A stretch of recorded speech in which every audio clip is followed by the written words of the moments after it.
যুব সাথীর যে ১,৫০০ টাকা দেবে সরকার, সেটা দিয়ে কি করবেন আগে সেটা শুনে নিন। অনেকে বলছে ১৫০০ টাকা কিছু হয় না, আমি মানি ১৫০০ টাকা কিছু হয় না, কিন্তু তাকে যদি আগামী দিন ৫টা জায়গায় ইন্টারভিউ দিতে হয়, তাকে মায়ের কাছে হাত পাততে হবে। প্রথম কথা, সরকার যে ১,৫০০ টাকা দিচ্ছে সেটা দিয়ে আপনি শুধু চাকরির পরীক্ষায় বসতে পারবেন, চাকরি আর পাবেন না।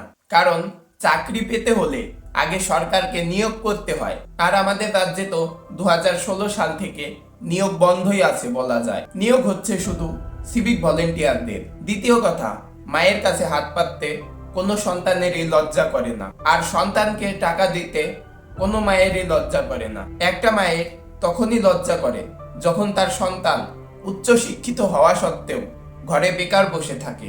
এর থেকে আরো বেশি লজ্জা করে যখন সেই সন্তান কাজ না পেয়ে বেকার ভাতার লাইনে বেকার ভাতা নিতে দাঁড়ায়। তখন শুধু তার মায়ের লজ্জা করে না, সেই সন্তানটিরও লজ্জা করে। তাই আপনাদের কাছে একটাই অনুরোধ, একটাই আবেদন যে নিয়োগটা তাড়াতাড়ি করুন অথবা সরকার থেকে সরুন। এ বিষয়ে আপনার মতামত কমেন্টে বলবেন।